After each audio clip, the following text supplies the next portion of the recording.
Hi everyone, hope you're doing well from wherever you're watching this channel, depending on your time zone. Now, we have protests going on in this country, and at one point, William Ruto was painting a picture of everything is just okay. Protest is welcomed in Kenya. It is because our constitution allows the citizens to do so, and he indicated that he's going to respect those who are protesting, to speak their mind, and they are working on that. That was William Samuel Ruto.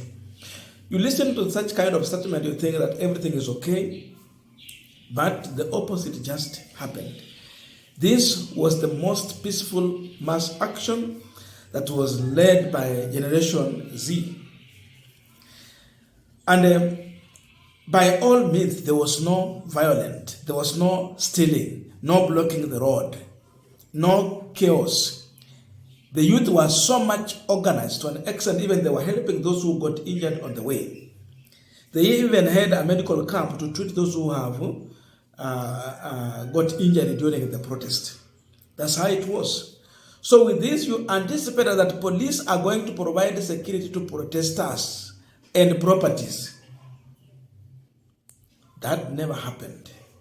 As usual, police officers, they were brutal, they used excess force. So if Ruto thought that this issue is just here for Kenya and here in Kenya, it wasn't so. If he thought that it is going to be covered by Citizen TV, NTV, you name them, KTN and all those, and the social media, people, that was not the way. This matter was covered in international media houses. Al-Jazeera were on ground covering this.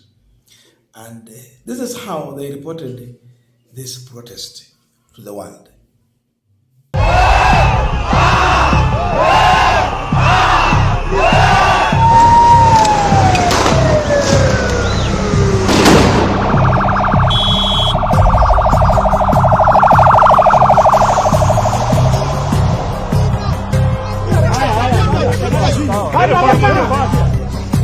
Reject finance bill! Reject finance bill!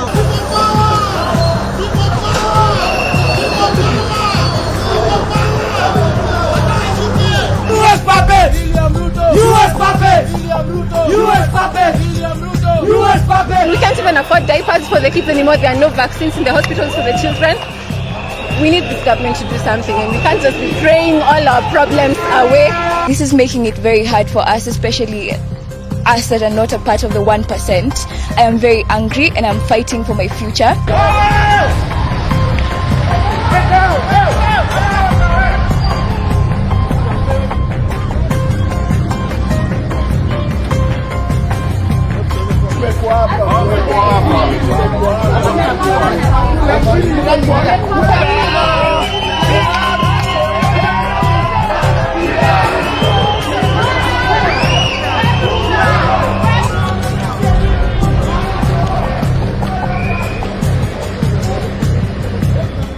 Now, beside this, we saw Larry Madoyo of CNN also doing a coverage. And Kenyans are expressing the reasons why they are on the street protesting. They don't, it is not because they don't want to pay taxes. They are willing to pay taxes. They know it is their duty to pay taxes, but it is all about refusing over taxation or double taxation.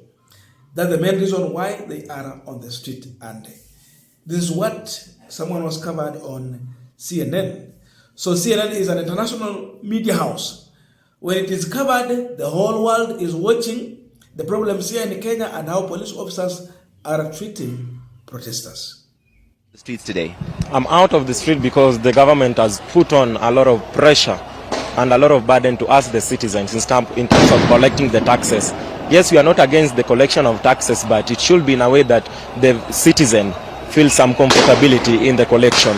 And also our MPs that we elected have been compromised by both the government, the ruling party and the opposition party in terms of voting for the finance bill. So no one is out there to listen to us. So we believe, as per our rights in the constitution under the bills of human rights, believe that by picketing, the government might listen to us by putting on a lot of pressure on them. Also, I'm out of the street because this finance bill will compromise education, my university education, because I'm a criminal justice student. You're a university student. How old are you? I'm 22.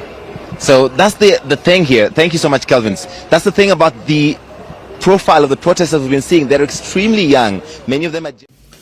Now, as we continue with the panel discussion, just a quick request for those who are watching and you are not subscribed, please consider subscribing to our channel. Subscribers, I must say thank you so much.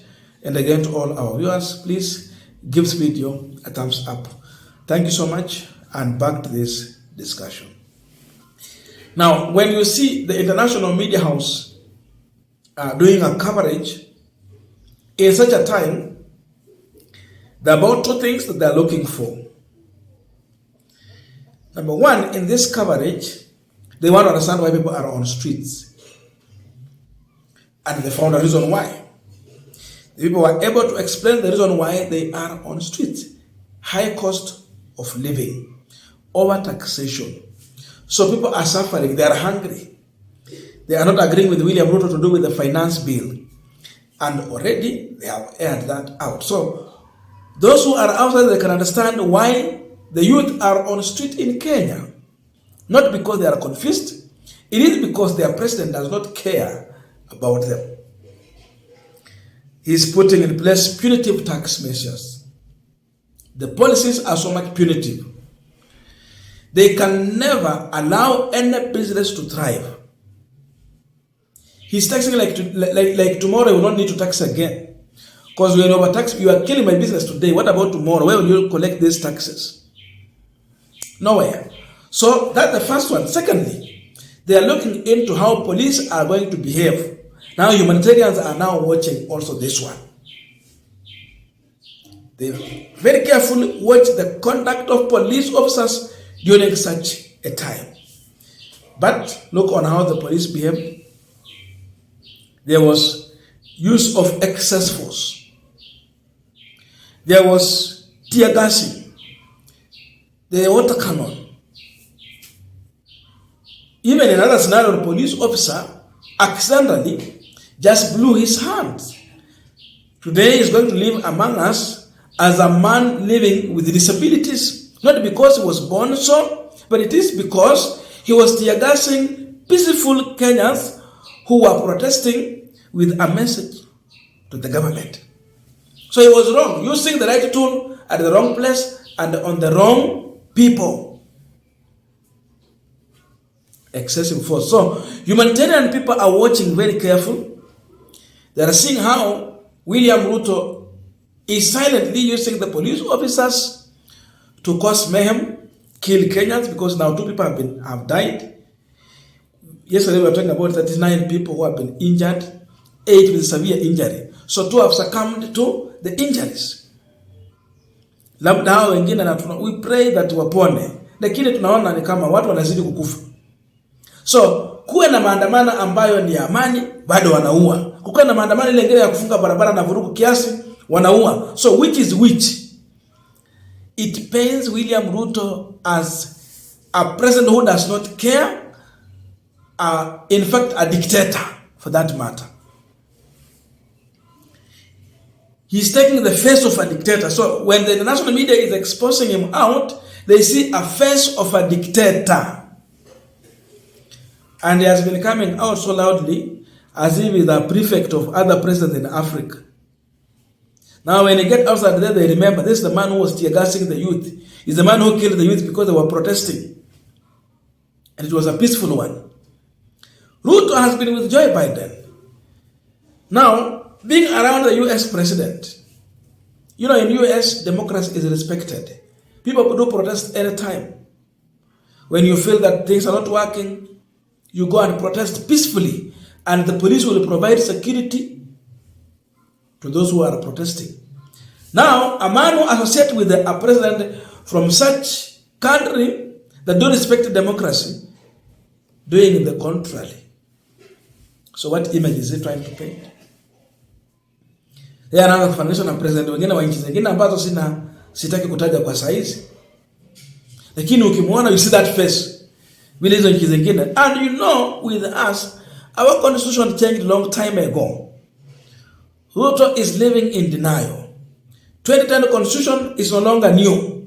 It's an old document, but it is now our current document, which explains how we should live in this country and how those are in authority should govern the country. Why is he using the old constitution that Moi was using before the 2010 constitution? Where you beat people, you intimidate them, you threaten them, you chase them from the road, they can't speak their mind.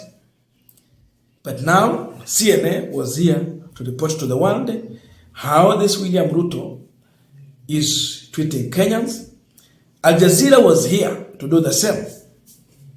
So before, you know, in fact, this guy is globetrotting everywhere. So, yeye akifika tu hapa ni kama anarudi kubadilisha nguo anatoka. Niona watu wakifanya mzaha kwamba anaambia pilot don't turn off the engine. Narudi nafika tu hapa narudi. So he's all over. When he's flying outside the country and going to those other countries in those meetings, imagine the kind of picture people view him when they remember how Kenyans, peaceful, jobless, hungry youth protesting in a very peaceful, unarmed, then you subject them to that kind of treatment that Al-Jazeera and CNN is exposing. He is inhumane. He's not worth to lead. That's the picture that comes out. So when we talk about democracy and respect for democracy, this man does not respect democracy. And this explains the reason why we saw the African Union giving a warning to the government. How do they get information? Of course, they watch Al Jazeera, they watch CNN. That's why Mustafaki and the humanitarian department in the African Union were warning the government that it is better you sit down with the people, negotiate on the finance bill. Secondly, police should not use excess force. Walipata habari kwa njia gani? Of course, they saw it on CNN, Al Jazeera, BBC, you can name all of them. Voice of America and all those. So definitely, it is not a Kenyan issue. It is now becoming an international issue because this matter has been aired on international media houses. I don't know your views, but let us be in the comment section to continue with this discussion. Thank you so much and see you in our next video.